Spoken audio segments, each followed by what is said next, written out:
ayuda humanitaria. Señor presidente, gracias por acudir aquí en tiempos tan duros.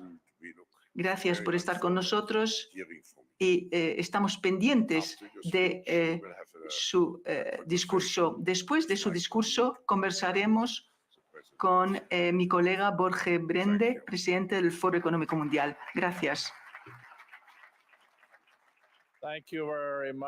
Muchas gracias, profesor Schwarz. Querido Klaus, bienvenido, señor presidente, a Davos. Usted estuvo aquí en Davos antes, pero fue antes de las atrocidades del 7 de octubre, los ataques terroristas que golpearon duro a Israel. Señor presidente, le propongo que empecemos escuchándolo, que nos cuente cuál es el sentimiento entre los israelíes actualmente.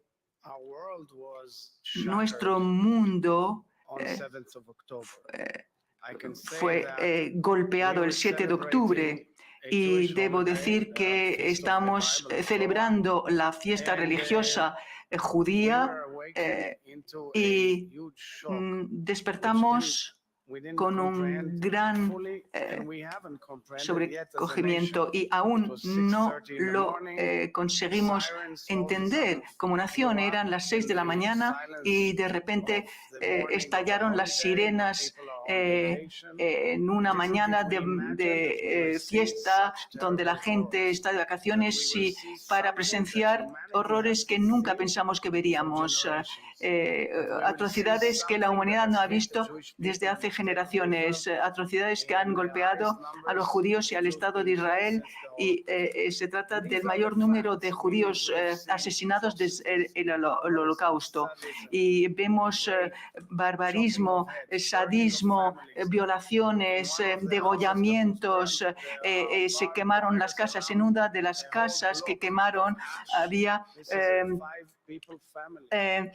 unos hilos de hierro alrededor de una bola de cenizas que era una familia y los rehenes. Este Vivas celebra su primer aniversario. Hace un año exactamente nació de Sheri, su padre, y Yodan, su padre, y tiene un hermano, Yari. Y todavía no sabemos dónde está. Sabemos que jamás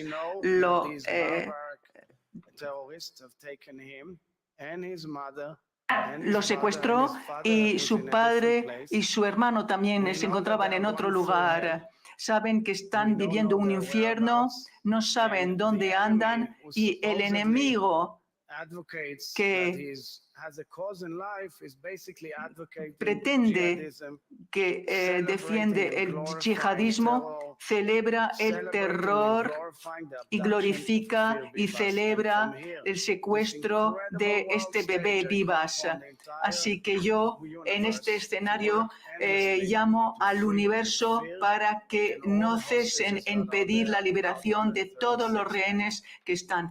126 quedan rehenes. Muchas gracias, señor presidente. Gracias por compartir este mensaje. Como lo ha dicho el profesor Schwab en su introducción, también sé que usted es un hombre de paz. Siempre ha abogado por la paz en Oriente Medio y el mundo sigue sufriendo en Gaza. Y como lo ha dicho, quedan unos 100 rehenes, 136 rehenes, incluido 4 de la guerra de 2014, incluidos musulmanes, incluidas mujeres extranjeras, chicas, jóvenes, todas las mujeres supervivientes del holocausto o viviendo, o sea, que hay personas desde 1 año hasta 86 años. La mayor de ellos eran defensores de la paz y algunos trabajaban en Gaza, defendían la paz, el proceso de paz. Pues estas personas están destruidas, reducidas a la ceniza, y eran gente que trabajaban sin cesar por la paz con los palestinos. Así que si vemos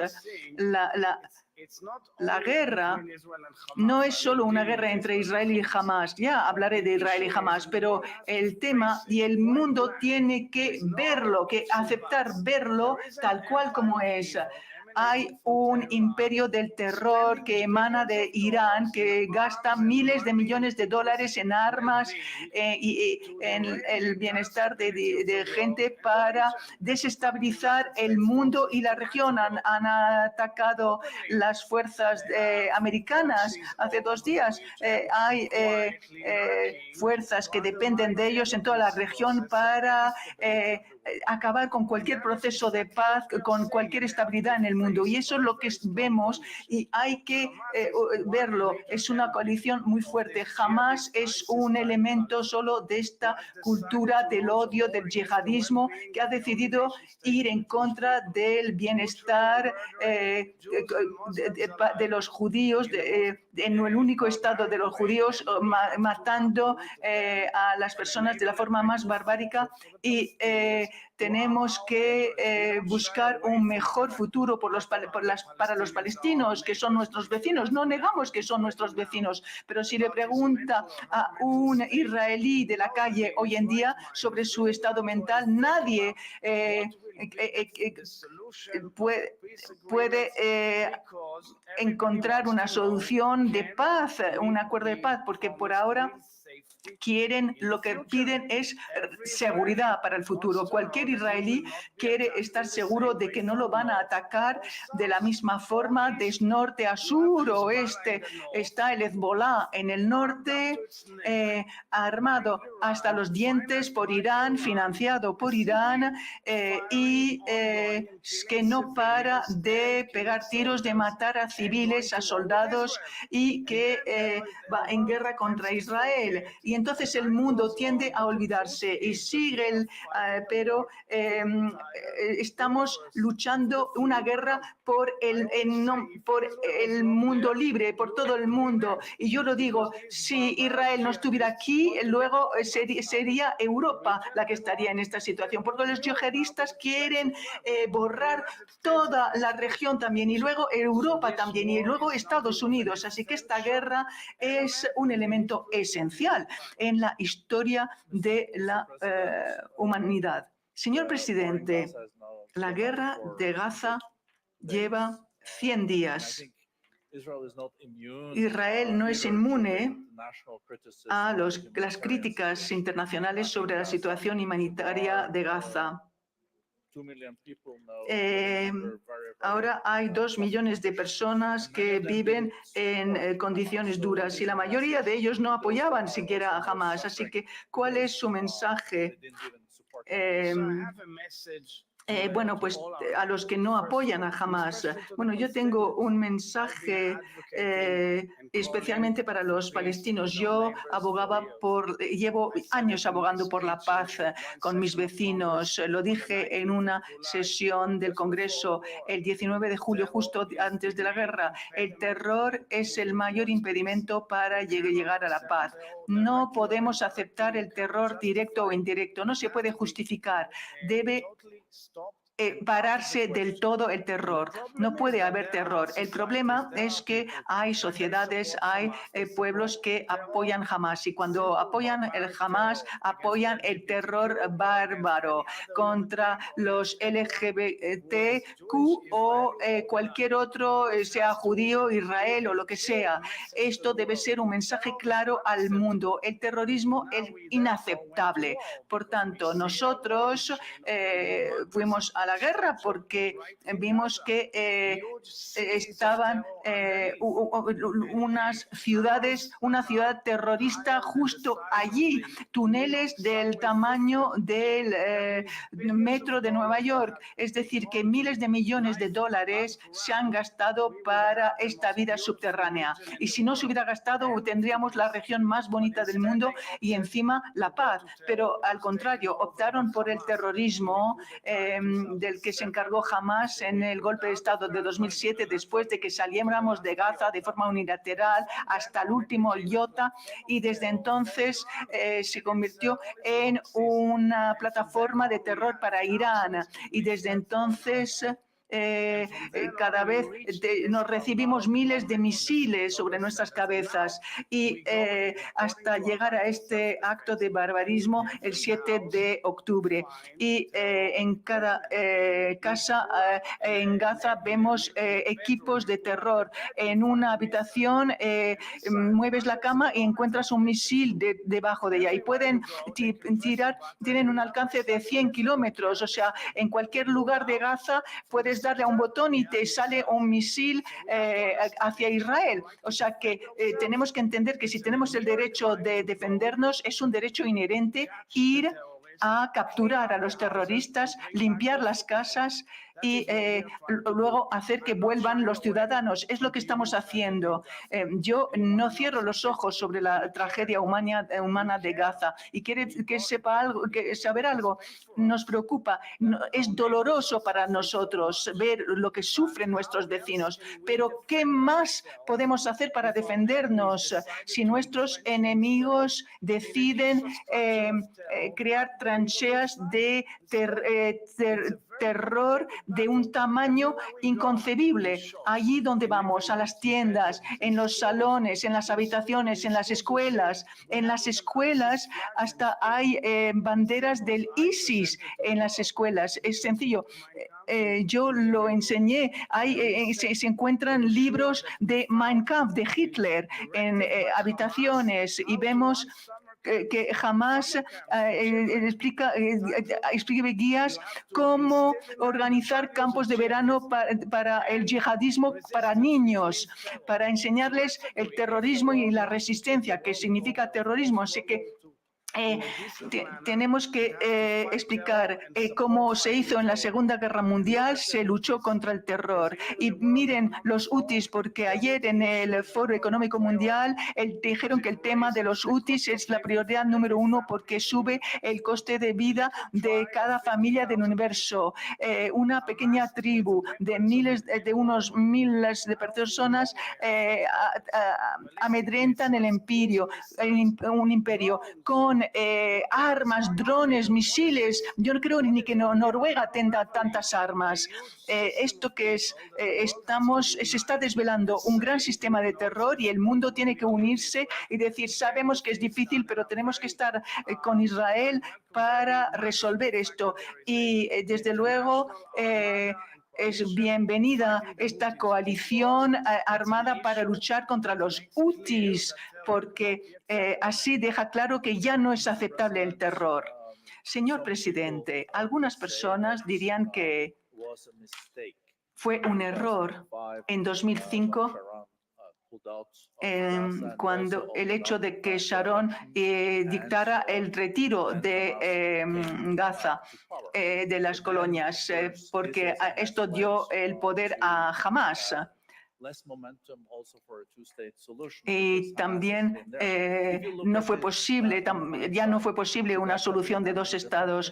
Echando la vista atrás, ¿piensa usted que se podía haber hecho de otra forma? Bueno, sí, sobre este tema y también el tema humanitario, sí, podemos volver sobre esto, sí, porque yo diría que cuando vemos, y yo quiero mirar hacia el futuro, hemos probado muchas alternativas en nuestras relaciones con los palestinos. Hemos intentado llegar a acuerdos también de forma unilateral. Ahora llega el momento de que se les exija a los palestinos que demuestren que quieren la paz. Esto requiere que se reforme la autoridad palestina y no podremos volver al antiguo ritual de siempre, donde luchamos contra Hamás y luego, bueno, pues esperamos que no venga muy pronto la siguiente batalla. Para vivir juntos, queremos que Gaza se gestione bien y que mire al resto del mundo y los acuerdos regionales para conseguir una verdadera prosperidad y un futuro esperanzador. Entonces, señor presidente, ¿qué le parece que el hecho de que Hamás fuera elegido? Bueno, yo entiendo que haya escepticismo, pero ahora hay muchos debates sobre esto, pero no quiero aludir a eso. Solo quiero decir que está claro que debemos apoyar a aquellos que nos tienden la mano para la paz, para llegar a un mejor futuro. No podemos aceptar una visión, no podemos... O sea, tomemos la autoridad palestina. Jamás está fuera de cuestión. Hay que asegurarse de que no se glorifique el terror, de que no enseñen a sus hijos el odio contra Israel y contra los judíos. Así que también tienen que enfrentarse con esto, porque pero por otra parte, por supuesto, tenemos que intentar hablar con los que siempre han sido un socio potencial en este sentido. Entonces, ¿cómo ve que puede acabar la guerra en Gaza? Sé que es duro, pero también hace falta que en algún momento acabe la guerra. Piensa que Al-Fatah y la OLP pueden tomar alguna responsabilidad o ¿cómo ven la autoridad palestina? Bueno, actualmente Israel ya ha retirado una gran parte de sus fuerzas en el norte y se centra sobre todo en el sur, donde pensamos que quedan algunos líderes de Hamás ahí. Deberíamos ver el horizonte de que sería una coalición de naciones y estamos dispuestos a comprometernos a reconstruir Gaza de tal forma que, primero, se asegure la seguridad y el bienestar de Israel, número dos, se asegure la seguridad y el bienestar de los palestinos y que ofrezca un futuro diferente a Gaza. Hace falta fuerzas occidentales fuertes, fuerzas regionales fuertes y también estoy seguro de que se establecerá un diálogo entre los palestinos de Gaza y la autoridad palestina. ¿Y esto cómo puede dar lugar a una fórmula que tenga sentido? Pues esto justo es lo que se está debatiendo actualmente en todo el mundo, en conversaciones muy íntimas. Entendemos que debe haber una visión y parte de ello debería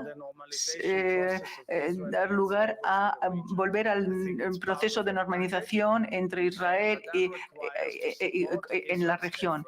Pero esto significa que hay que apoyar los esfuerzos de Israel de reducir la capacidad de Hamás.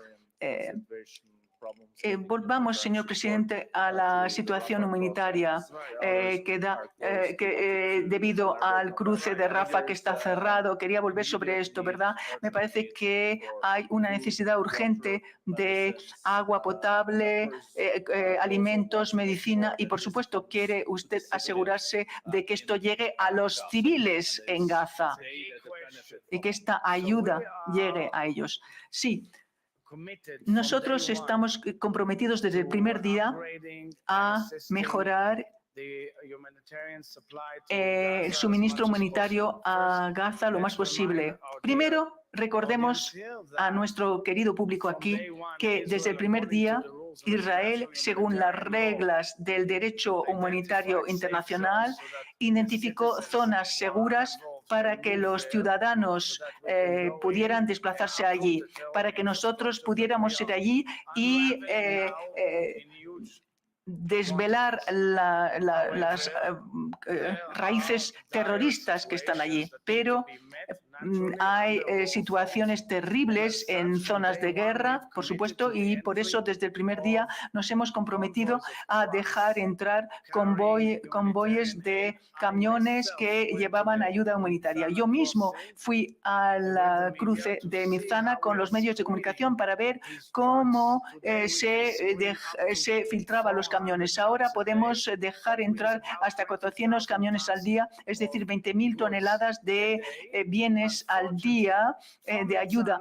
Desgraciadamente, de Sanaa tiene que ir a Rafah y Kanab Shalom, que es otro paso que hemos abierto a pesar del riesgo de terrorismo allí. Desgraciadamente, hasta entonces, la comunidad internacional no ha conseguido llegar a 400 camiones al día. Llegan a 200 camiones al día. La semana pasada consiguieron 250 al día, pero estamos haciendo lo mejor para dejar entrar medios humanitarios a Gaza. También hay 6 hospitales de campo, 2 hospitales marinos. Hemos suministrado agua, también hemos permitido el proyecto de desalinización de los Emiratos Árabes, que es muy útil en situaciones humanitarias también. Ahora, el mayor problema, aparte de esto, es cómo se entrega la comida, los alimentos en toda la banda de Gaza sin que te tiroteen, sin que te maten a lo largo de las rutas humanitarias. Porque hemos desvelado muchas toneladas de terrorismo, así que tuvimos que buscar otra ruta alternativa y estamos trabajando muy de cerca con las Naciones Unidas y todas las demás agencias para encontrar una solución. Yo también quisiera que, y junto con esto, muchos israelíes se preguntan en muchos debates y con razón, ¿cómo es que tanta ayuda humanitaria llegue y a Vivas y ni siquiera los rehenes reciben ninguna ayuda de cualquier forma? Ahora rezamos porque los medios médicos que ha suministrado Francia, Qatar y las agencias internacionales y demás en Gaza los alcancen, pero esto solo es un comienzo. Los israelíes se preguntan, ¿cómo es posible que los rehenes no reciban nada, ni Vivas, este bebé, ni nadie? O sea, que le doy una información interesante. Hace 2 días estuve en una relación con los representantes, en pequeño círculo, con los representantes de la Cruz Roja en Israel, en la región, que acudieron a una reunión con las familias de rehenes y los rehenes que ya han vuelto para hablar de la situación médica terrible de los rehenes, una situación muy peligrosa para ellos, para los rehenes. Y esta reunión fue muy emocional. Fue muy interesante. Hablamos en profundidad sobre los mecanismos con los que opera la Cruz Roja y cómo pueden operar dada la limitación que ofrece esta zona de guerra y la habilidad de dialogar con todas las partes afectadas. Espero que esto progrese y mejore nuestra habilidad de ayudar a los rehenes. No depende de nosotros. Nosotros tenemos un enemigo muy cruel y sádico que decide torturar a la mente de los israelíes, así como a los rehenes. Gracias, señor presidente.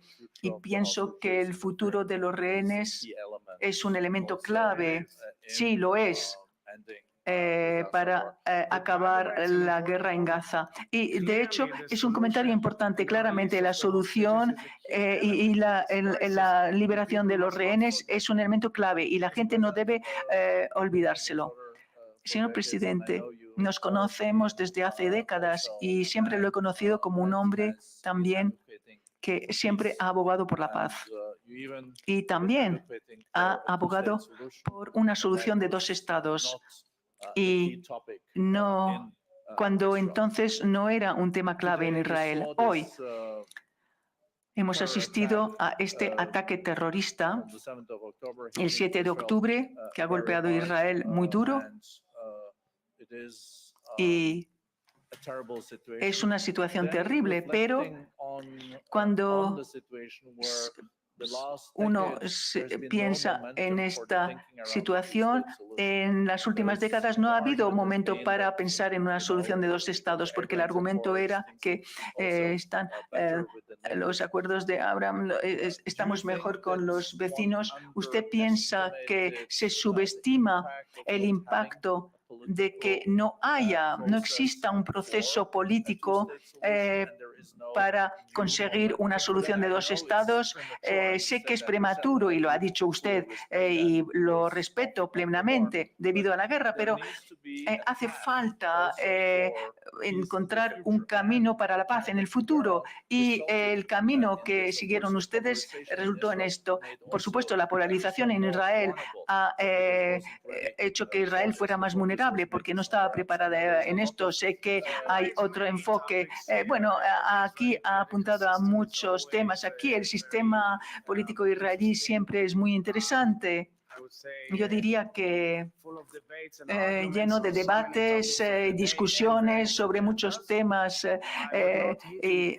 con muchas diferentes orientaciones. Yo no quiero decir de forma directa o indirecta que este ataque tenga que ver con ningún proceso israelí. Jamás nunca ha tenido problemas políticos con Palestina. Se debe puramente a una ideología yihadista que quiere erradicarlo a los judíos e Israel. Esto es su creencia y esto es su programa. Y en algunos momentos igual fuimos crédulos pensando que jamás podría apaciguarse y cambiar de objetivo. No. Y paralelamente con esto y junto con esto, los israelíes se hacen muchas preguntas. ¿Son justificadas las retiradas? Bueno, pues es una cuestión legítima. Y es realmente cierto que el paradigma tiene que ser solo la retirada, ¿no? Porque cuando hay una retirada, hay ataques terroristas. Nos retiramos de Gaza y hubo un ataque terrorista. El paradigma es claro. Recibimos misiles cuando nos retiramos. Había ataques terroristas antes y sigue habiendo ataques terroristas después. Hay que admitirlo. Estas son preguntas legítimas. Sin embargo, si miramos lo que sería el panorama del futuro, es absolutamente imprescindible trabajar lo más arduamente posible para encontrar nuevas formas de entablar un diálogo con nuestros vecinos, los palestinos, y ofrecerles un futuro. Pero la pregunta básica de todo israelí será, sobre todo después del 7 de octubre, ¿qué garantías hay para el bienestar y la paz? Eso es absolutamente fundamental. Estamos en un estado de shock emocional y cuando las naciones se adelantan y hablan de la solución de dos estados, primero hay que resolver una pregunta previa, que es una pregunta básica para todo ser humano. Se nos está ofreciendo una genuina seguridad. ¿Cuál será esa seguridad? ¿Cuál será la solución o la salida de todo proceso y cómo garantizar seguridad para nosotros y para nuestra gente? Y les diré otra cosa. Antes del 7 de octubre hubo una larga oleada de terror que el mundo ignoró. Y Mijal y yo mismo vimos familias que sufrieron tremendos ataques terroristas y a nadie le importó. A nadie en el mundo. Por eso es que hay que entender que los terroristas no tienen lugar en esta tierra. Hay que luchar contra los terroristas en todo el mundo para aportar verdadera esperanza para el futuro. Gracias, señor presidente. Algunos dirán también que la situación era tal que una falta de proceso y eso condujo a esto. Eso es un hecho también, o sea que tiene que ser diferente la situación de Hamas. Hamas no puede formar parte de esto, pero también el Ramallah y el PA había advertencias que decían, ojo, están dejando a Hamas conducir el liderazgo de Gaza, conducir a Gaza. Sí, pero justamente esa es la pregunta. ¿Por qué el PA nunca quiso hacer un esfuerzo la autoridad palestina nunca quiso hacer un esfuerzo para volver a Gaza? Pero bueno, esto lo podemos debatir largo rato. Bueno, por supuesto que Israel no puede encontrarse en la situación que usted describe. donde haya ataques con misiles y ataques terroristas procedentes de Gaza y, desde luego, tampoco de Cisjordania. Pero hay que garantizar la paz y la seguridad mañana. Efectivamente, no estaba garantizada antes, las cosas no eran perfectas, pero ahora hay que mirar al futuro. Y el plan de paz árabe, cuando se lanzó, la idea era que todos los países árabes reconociesen a Israel y que contribuyeran a una situación en la que se pudiese garantizar que no hubiese ataques terroristas y proteger la seguridad de Israel. El contexto regional, si las Naciones Unidas lo apoyan, ¿usted puede contemplar esta situación de aquí en adelante? Bueno, la situación regional es el eje de desarrollo y progreso para tener un mejor horizonte para todos los involucrados. Y, desde luego, la opción saudí forma parte del proceso de normalización y eso es clave con respecto a la capacidad de salir de la guerra y abrir nuevos horizontes. Sigue siendo delicado, frágil, llevará mucho tiempo, pero creo que es realmente una oportunidad para avanzar en la región hacia un mejor futuro. Para mí ese sería un desarrollo importantísimo y aliento a todas las partes que debaten de la opción de normalización con Arabia Saudí a que lo contemplen. Eso es algo que cambiará el escenario con Egipto, Jordania, los Emiratos Árabes Unidos, el Reino de Marruecos y el Reino de Bahrein. Para todos significará un cambio. La trayectoria de antes del 7 de octubre estaba sustentada en la visión presentada por el presidente Biden en la cumbre del G20, que era con un corredor entre Israel e India, un corredor entre Europa y el mar de China Meridional, una conectividad entre Estados Unidos y Australia a través de otra vía que no fuese el Pacífico. Esa era la gran visión que ha sido descarrilada por el imperio del mal, pero volverá a su lugar por el deseo de las naciones de paz. Nosotros somos una nación amante de la paz, nosotros queremos paz, luchamos por la paz, nos importan nuestros vecinos, pero no queremos ser atacados y queremos preservar el bienestar y la seguridad de nuestra nación. Señor presidente, esto también muestra una perspectiva de paz y reconciliación en el futuro y creo que usted ha sido siempre un líder que ha abogado por ello.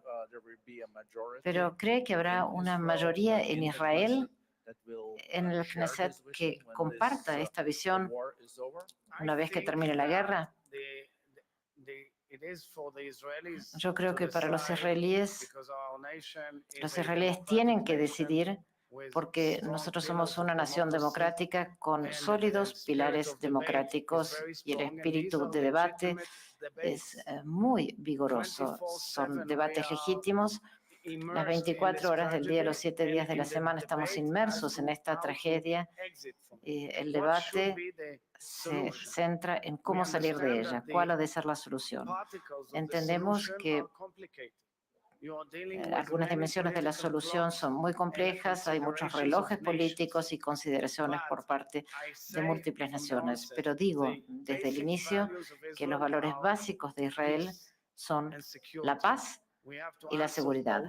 Tenemos que dar respuesta a ambos y creemos que el público israelí siempre ha demostrado su madurez porque cuando saben que consiguen cosas en serio. Israel ha perdido confianza en los procesos de paz porque ve que se glorifica el terrorismo por parte de nuestros vecinos. Eso es un elemento clave de nuestro debate. No se puede prescindir de él, no se puede ocultar tampoco el hecho de que hay 5 millones de palestinos y que tendremos que encontrar maneras de lidiar con ese asunto para salir adelante hacia el futuro. Pero en primer lugar, para cambiar el ambiente, tenemos que recuperar a los rehenes, tenemos que prevenir ataques terroristas y tenemos que encarrilarnos en una trayectoria de normalización. Y en medio de todo esto, África lleva a Israel al Tribunal de la Haya. Bueno, es increíble lo que está haciendo Sudáfrica atacando a Israel. Básicamente apoyan las atrocidades y la barbarie que hemos visto el 7 de octubre. Apoyan la violencia de género que hemos visto y instamos a todo el mundo a que actúe en contra de ellos. Apoyan el ataque bárbaro contra civiles, violando las fronteras internacionales e internacionalmente reconocidas, y es un juego de hipocresía que Sudáfrica esté aprovechando la Convención contra el Genocidio aprobada por la familia de naciones tras el Holocausto de la Segunda Guerra Mundial, y el Estado de Israel, que es un Estado judío que defiende a su gente. Pues bien, espero que se oiga nuestra voz en el Tribunal Internacional de Justicia de la Haya. Israel ha presentado un caso muy convincente. Espero que se nos oiga claramente, ya se tomarán decisiones, e insto a toda la comunidad internacional a que apoyen a Israel y rechacen la petición contraria. Muchísimas gracias, presidente. Ojalá podamos recibirlo nuevamente a Davos en el mañana. Bueno, yo había sido identificado aquí como líder del mañana hace 30 años. Efectivamente, el profesor Schwab tiene olfato para identificar a los líderes del futuro. Última pregunta. ¿Cuál es su esperanza y aspiración, teniendo en cuenta dónde estamos ahora, en lo que se refiere a Israel, Gaza y su relación con los palestinos, los acuerdos de Abrams y la cooperación regional? ¿En qué están trabajando? Israel es un país que beneficia al mundo con ideas e iniciativas increíbles. Aquí en la sala hay gente que ha contribuido con innovaciones increíbles por el bien de la gente. En Yom Kippur, que es una especie de Halloween, en la celebración del Purim, que es una especie de Halloween, fuimos al departamento de nefrología de un hospital infantil pediátrico, y entonces hay distintas habitaciones. Entramos en cada habitación, hablamos con los padres. En algunos había padres con bebés, otros había ortodoxos, en otros había seculares, en otros había palestinos, israelíes, una mezcla de todas las religiones y creencias. Y en la última sala en la que entré, había una madre, un padre y un bebé. Yo vi que ella era árabe, le pregunté de dónde era, y me dice, soy de Gaza. Entonces le pregunté en árabe de dónde era, me dijo, soy de Gaza. Era, muy tímida con su bebé. Y le dije en árabe, yo soy presidente de Israel.